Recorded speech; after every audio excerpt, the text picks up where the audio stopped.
Listen up here. The restaurant industry is grueling and unpredictable, just like this show, from the front of the house to the back of the house and all in between. We will turn up the heat, you turn up the volume. I'm Chef Antonio Caruana. Welcome to the Tell All Podcast, The Burnt Hands Perspective.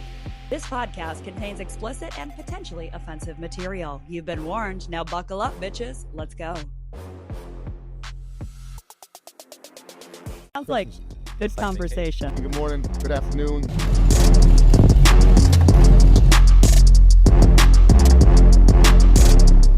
So who the fuck are you? Who the fuck am I?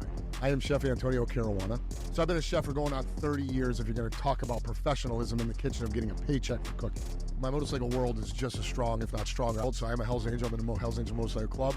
Very proud to say it. Like, why are you doing this and why now? The show is to reach out to all the people. So the more I go and the busier I get, everyone has their opinion. Everyone has their viewpoints. Everybody's a professional. Everybody's a fucking critic. This is not the industry for the money. This is the industry for the money if you have no other options, right? And that becomes obvious and evident. You have to have your passion do the talking, and then the money will come, if that's what you're into. And check this out. We have this to make it happen here again. Matt Price. Sir, thanks for having me. Here's the thing, man. Millions of followers. You got your shit going on. You're an online celebrity, social media celebrity. I can call you that. Sure. I wouldn't have known you other way. It is a little bit comfortable. You get to the point where you have millions of followers, you have e-commerce and products that are selling well, and like at some point it's like, all right, well, what's next? That's been big for me. Like I started with just building a following, producing recipes and doing like ebooks. So investors, yes and no. Yeah, yes and no. The name of the episode, pussification. And I'm sorry if you don't like that. That's just the way the fuck it is. Because when you know what we came from and where we came from in this industry, that's what it seems to me. There's cooks that are coming in here now that's never even washed dishes or sat on fry. I love her new book. Go ahead. So you can say it. I think he's a little nervous about the title of the book. Yes. Just the tip. But first, we're going to have to take a little shot. We have to do our inaugural shot. Right. This is an audible content warning. Yeah, right? I like it. Tell us your story, girl. Let's get into it. The book, Just the Tip, is actually about my memoir of living in Las Vegas based off of my time working as a cocktail server, bottle server in Las Vegas. And one of them decided to pull me into the bathroom and tell me this and reveal how she has $100,000 in a duffel bag sitting in her closet at her apartment because she doesn't know what to do with it. How about a pop-up? What you think about a pop-up?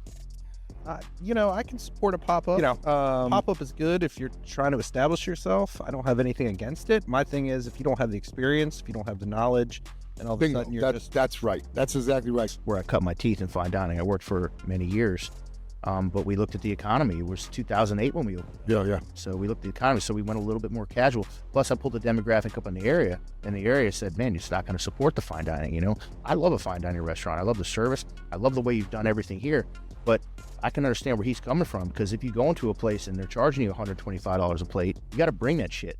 It's like, what the hell's going on over here? All of our pasta is homemade. Yeah, of course it is. We make all of our pasta homemade. Always. No offense, Always. Tone. No. It's easy to call somebody and get an order.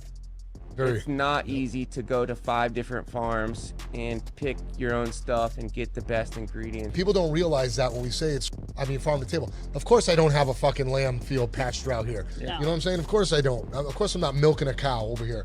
But somebody is, and we do the research to make sure. You are cognizant about the relationship to the food and where it comes from enough to know that if it's on a truck or a plane, and I ordered it yesterday and it's coming from a local farm to me, whether that local farm is in California or wherever, I'm supporting local farmers. They did it the right way, and you can bring it in. Actually been working in bars and nightclubs since 1989 when I was 19 years old. Started working security. I started bartending in the summer of 96.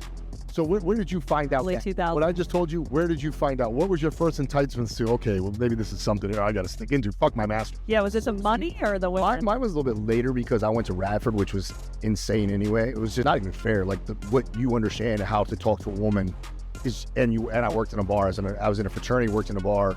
You were a salesman. It's not even fair. It was easy? Are you saying? He was like the same age as me, and we would just be like, what's the most fucked up thing you can say and still pull it? Like, I was slaying it there. So then where was your level of starting at the bar? Were you slinging beers at a juke joint with the tits out, or were you underage too? Yes. Perfect. Now see, this is where the fuck we're talking. This is where we're going. Yeah, I've opened 7 restaurants. I've been a part of 12.